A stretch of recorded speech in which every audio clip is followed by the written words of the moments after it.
Welcome to the Vet S.O.S. Veteran Educational Resources Spotlight. Remember, don't drown in the sea of transition. Grab the Vet S.O.S. Lifeline. Vet S.O.S. is brought to you by the Who You Know Network and a proud member of the Parade Deck community. I'm here with my co-host, Dr. Hira Byrne-Paulin. How are you doing today, Hira? Doing great. As many of you are tuning in, the fall semester is underway, so very excited for everybody who's surviving those first few weeks of classes. Nice. Yes, I'm actually kind of getting the itch because I haven't. This is like 2 years in a row I haven't been in school, so it's kind of like weird. It's like maybe I need to start back. I don't know. All right, today we're sitting down with Michael Brown, Director of the Office of Veteran and Military Service Members at Villanova University. Very excited to get into this conversation. My father is a Villanova grad, went through the ROTC program there for the Navy a few years ago, and very excited to get into this conversation. Love the campus there at Villanova, and actually grew up in that area personally. So glad that you could join us today. So Michael Brown joined the Army after high school and served for 4 years on active duty. During his time deployed to Bosnia with the 1st Armored Division. Upon getting out of the military, he went to college at Northern Michigan University, majoring in political science and applied ethics. After graduation, he moved to Pennsylvania and was hired by then Congressman-elect Patrick Murphy, the first Iraq War veteran ever elected to Congress. He was his Military and Veteran Affairs Director, assisting with constituent services, veterans legislation, and a variety of other projects, including the revision and update of the post 9/11 GI Bill. Michael then went on to be the Director of Veteran Services for Montgomery County Community College before accepting a role at Villanova.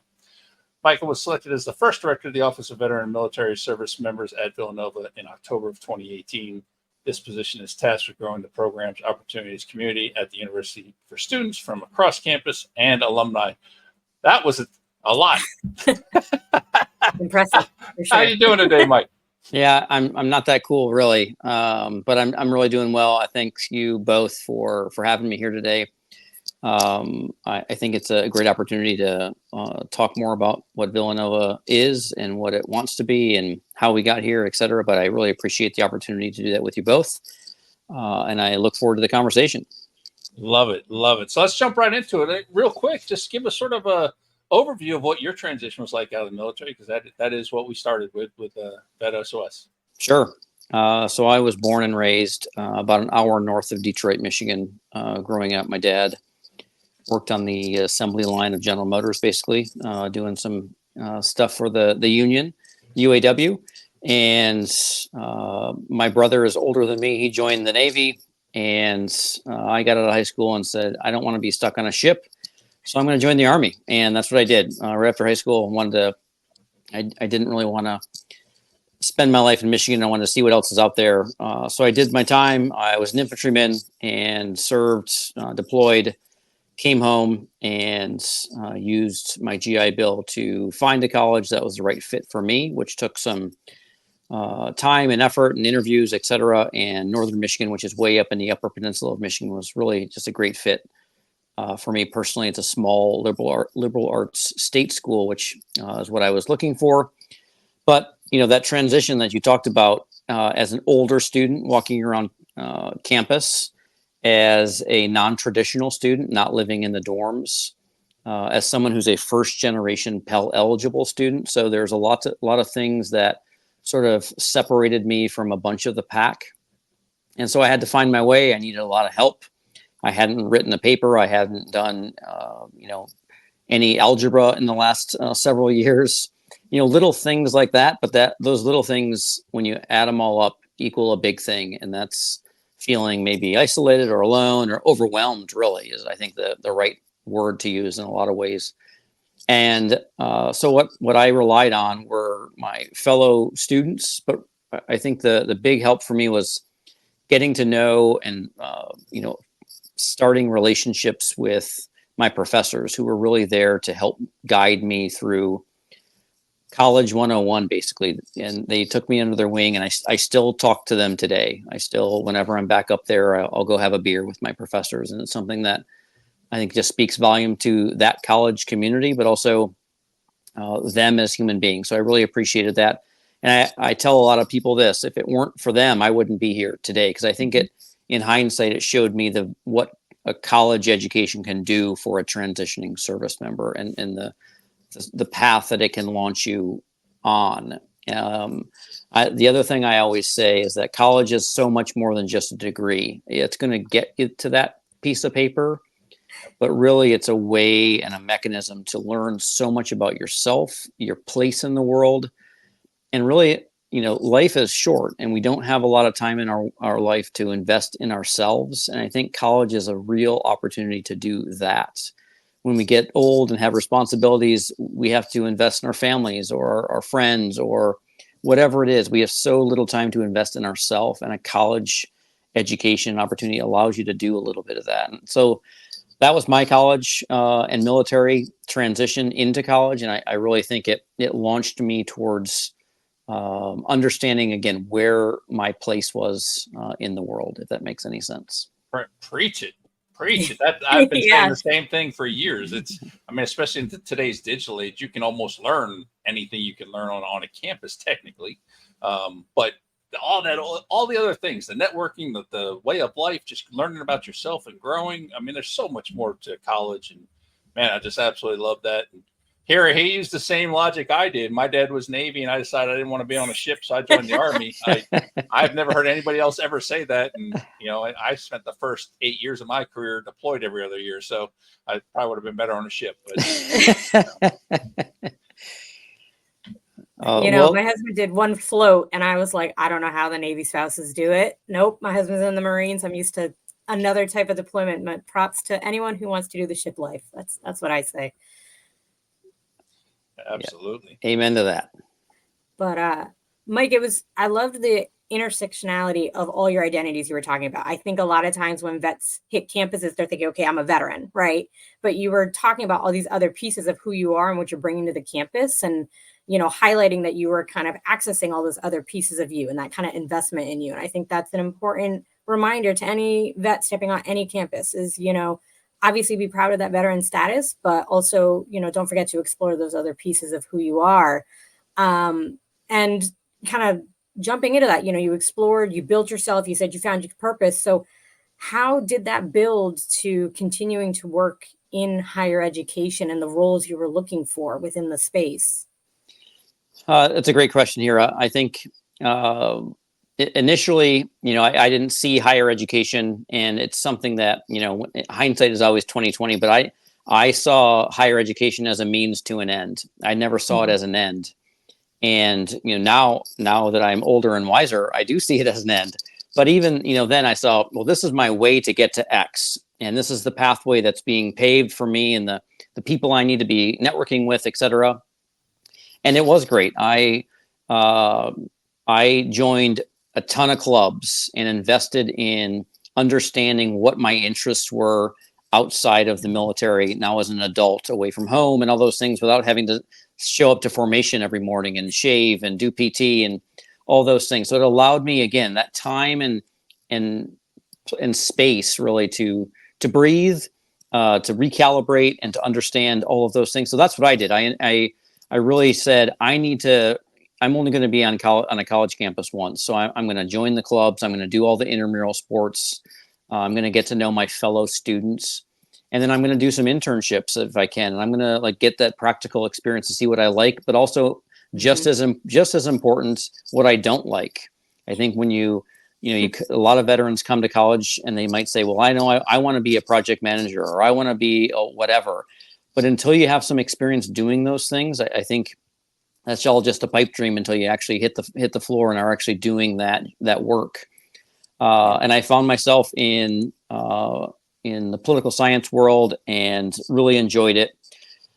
But I think that's really, how I started that path. And now that I look back on it, I found that the support and resources on a college campus is something that I wanted to be a part of. I wanted to be a conduit to those resources for those young junior enlisted men and women coming out of the military and stepping foot on a college campus. And I think it allows for both the micro and the macro level support that I really love doing. On the micro side, I'm helping, freshman Steve figure out what he wants to major with, but I'm also helping senior Joan figure out, what grad schools they're thinking about, and how to set yourself up for a bigger, broader success by linking them up to our alumni network, et cetera. So I think it really tackled and scratched a lot of those itches, if that makes sense. Yeah. Oh yeah. So I saw you post pictures on, I think it was LinkedIn, about your resource center, the Veteran Resource Center. Tell us a little bit about what's going on, because it looked gorgeous, and I haven't seen that many of them, but it looked pretty impressive. Yeah, so that was a post I did. It was I've heard some rumblings from some professionals out in the world who are just questioning the validity or the reasons why there is a veteran center, and I completely understand some of those fears and some of those challenges, because not every college maybe needs one or wants one or has the resources to have one, which we are fortunate at Villanova to have donor support to where we created this. It's called the Prince Family Veterans Resource Center. And what I think of a vet center, it's not just a rectangle with some military artwork on the walls. It's a living, breathing organism. And what I mean by that is I have resources coming in and out of the Veteran Center on a very consistent basis. So an example of what that can look like is the third Thursday of every month, the Career Center comes into the Vet Center, and we'll talk about certain issues. We'll set up shop to do one-on-ones. We'll do career coaching. We'll do LinkedIn help. We'll do resume help. We do mock interviews all the time. And we also have DAV, Disabled American Veterans, come in and talk about claims and helping our student veterans advocate and get help with a claim that they may have in or may want to start. So that's just two examples of an internal and an external sort of stakeholder on campus that we invite to our vet center to provide a furtherance of resources so that our student veterans can be successful, in the classroom, but really set up for a lifetime of success with career help. Because if you know me, one thing that I am supremely focused on is outcomes. And that can mean getting an A on that next paper, on that next final exam.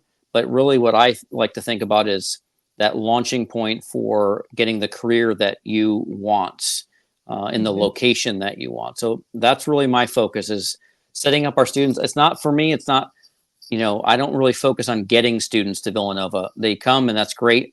My focus is on getting them to be successful while they're here and then when they graduate. And then, so that's really just what I always focus on and will continually do as I'm hopefully spending my time at Villanova for the next several years, as I love it here. But again, that's what the vet center is. It's not just a rectangle with some artwork. It's really a living, breathing space where grad students, undergrads, certificate using student, everyone uses it throughout the day, throughout the week, all day, all night. So it's really a great spot for our student veterans to come and hang out.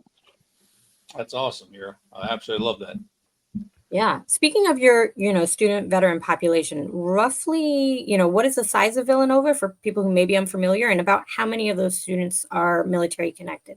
Sure. Good question. So I'll rewind back to 2018 when this office first started. We had one undergraduate veteran on campus.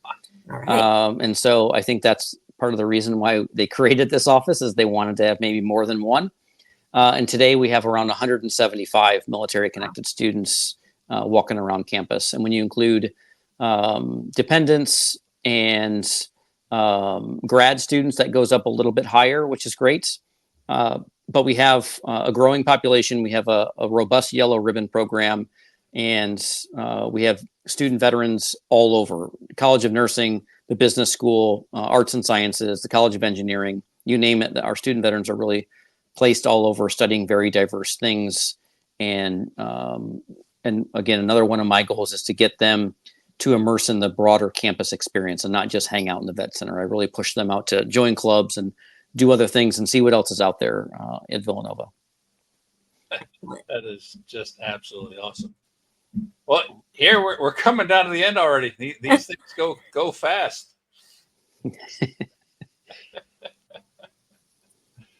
Oh man. Okay. So as we get ready to close, Mike, why should veterans choose Villanova? Why should they pick Villanova over a different school? I think that's a great question, and I would say that our college choices matter, and not only for the convenience of where you live or the convenience of a degree. I think if you spend your time looking for the best college fit, and that's talking to student veterans on those college campuses, staff members at those college campuses, that's what I always encourage student veterans to do, and not just pick a school because it's in their hometown or in their whatever, or the biggest or the best, or they have the shiniest new thing or the best football team. I always encourage student veterans to really take some time and interview current student veterans. And what I would say is why Villanova is because of a couple of things. One is I think we do a wonderful job of focusing on our outcomes, as I talked about with students. Of all the student veterans who have graduated Villanova as undergrads, all of them have gotten hired into fields that they want. And it's something that I will beat the drums on forever. I don't think that's happening everywhere. But I think the more important thing about Villanova is the community that surrounds and is part of this campus. And I think, Sean, your dad could probably talk about that as well. Once you're a part of the Villanova community, it's something that sticks with you forever, and is really something that we as Villanovans hold near and dear. And it's not about charity, or it's about just having each other's back. It's about supporting each other through the good and the bad times, and it's about making sure that we are setting our people up for long-term success, not just success today in the math class, but long-term success, so that when they do walk across that stage, they are set up to be successful in whatever endeavor they decide to go on. Absolutely love it. All right, take us home here. All right. Well, thank you so much, Mike, for joining us on Vets S.O.S. today. On behalf of the Vets S.O.S. family, golly, it's been a long work day. We'd like to thank everyone for joining us today. You can find the Vet S.O.S. podcast on all your favorite podcast platforms. That includes YouTube and all social media platforms. And make sure you subscribe to the Vet S.O.S. so you don't miss a thing. Remember, don't drown in the sea of transition. Grab that Vet S.O.S. lifeline.